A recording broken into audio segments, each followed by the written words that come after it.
Comment fonctionne la visualisation créatrice?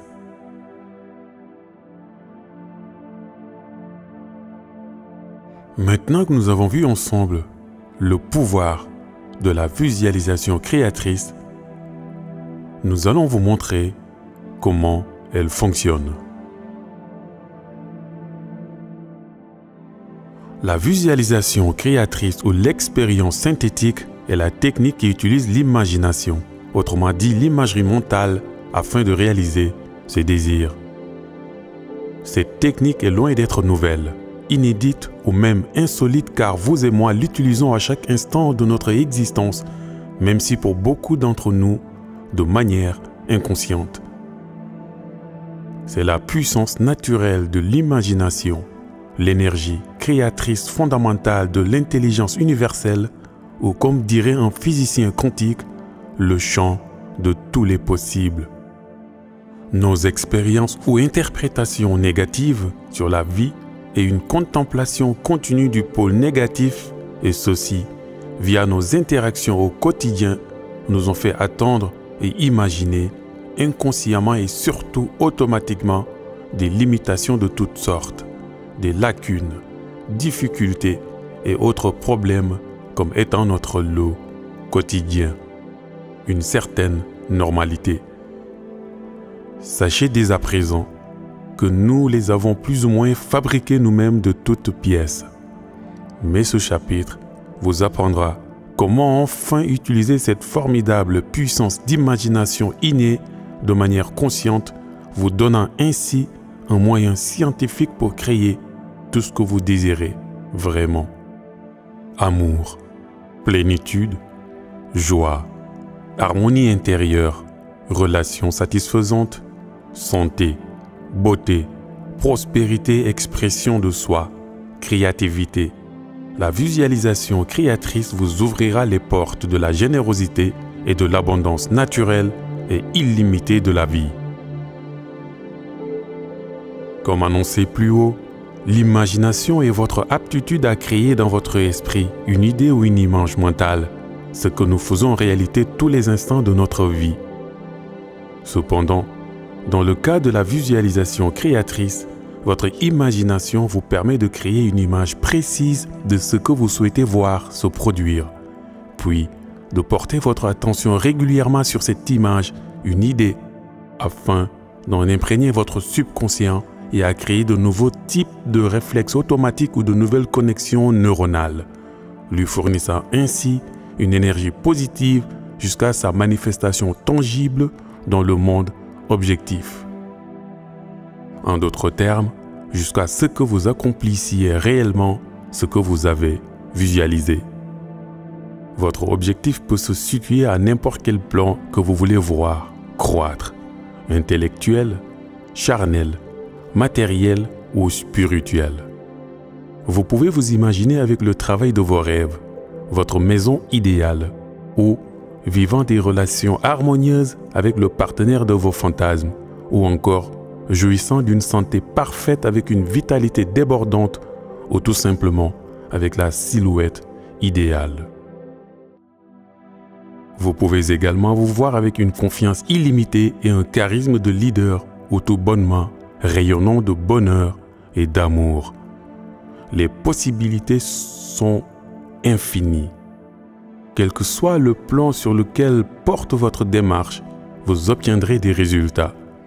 Mais ceci se fera selon votre niveau de maîtrise de la méthode et votre connaissance et dévouement. Prenons en guise d'exemple. Vous voulez acquérir un certain caractère ou une attitude. Détendez-vous en vous relaxant.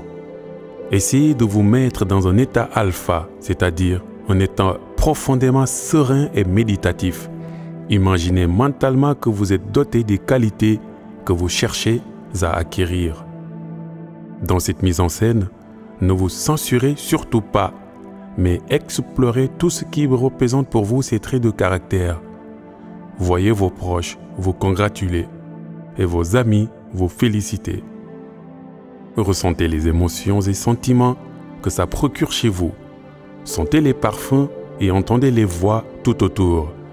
il faut que votre imagination soit le plus vivide possible. Ayez l'impression que votre image se passe réellement dans le présent et vivez-la comme si elle était déjà réalisée. Renouvelez souvent ce petit exercice facile environ 2 à 3 fois par jour, par exemple au réveil, en milieu de journée et le soir avant de se coucher.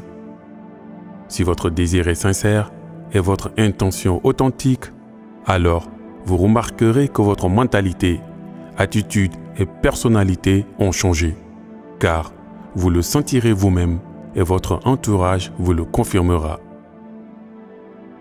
Inutile de préciser que cette technique ne peut en aucun cas vous servir de moyen de contrôle sur le comportement d'autrui, car la visualisation sert à travailler avec notre propre subconscient et seulement à la réalisation de soi et de devenir la meilleure version de nous-mêmes.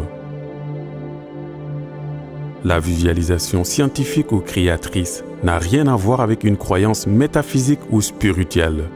Il ne requiert pas non plus d'avoir foi en une quelconque force extérieure à vous-même. Il suffit tout simplement d'avoir une ouverture d'esprit, la connaissance de cette loi psychologique de l'imagerie mentale et surtout être bien disposé à essayer une pratique nouvelle. Vous jugerez vous-même de la pertinence de votre nouvelle connaissance une fois l'avoir expérimentée. Pour ceux qui auront choisi, car croyez-moi, je vois déjà d'ici perdre une partie de mes chers lecteurs qui auront décidé que ça n'a aucun sens. Mais pour vous, continuez à pratiquer et à développer votre technique pour vous l'approprier. Et très vite, les changements que vous connaîtrez dans votre vie dépasseront certainement tout ce dont vous avez rêvé, car la visualisation créatrice est magique dans le sens le plus authentique et le plus élevé du terme. Car nous nous mettons alors en harmonie avec les puissantes lois de l'univers et les utiliserons de la façon la plus consciente et la plus créative, mais comme promis en début du livre, inutile de le rentrer dans des considérations métaphysiques pour une bonne application du principe. Laissez-moi maintenant vous expliquer le processus d'application de la visualisation. Les effets de notre nouvelle pratique ne se produisent pas de façon superficielle, sur la seule base d'une pensée positive. Il va impliquer exploration, la découverte et la modification de nos attitudes les plus fondamentales envers la vie. C'est pourquoi la pratique de la visualisation créatrice peut déboucher sur un processus de croissance profonde et significative. Et au cours de ce processus, nous découvrons au fur et à mesure les domaines dans lesquels nous sommes limités à cause de nos peurs et de notre attitude mentale négative à l'égard de la vie. Et seulement alors, la pratique de la visualisation peut entamer l'élimination des blocages et nous permettre de retrouver et de vivre notre état naturel de bonheur, d'harmonie, d'abondance, d'amour et de joie. Au départ, vous devez pratiquer ces séances de visualisation à des moments particuliers et dans des buts précis. Lorsque vous serez habitué à la pratique et que vous aurez pris confiance dans les résultats qu'elle apporte, vous verrez qu'elle devient partie intégrante de votre processus de pensée, un état de conscience naturel dans lequel vous savez que vous êtes constamment créateur de votre réalité. Écoutez encore et encore cette seconde partie pour une compréhension intellectuelle et émotionnelle. Et pour notre prochaine séance, nous vous donnerons 4 ingrédients pour rendre vos visualisations puissantes.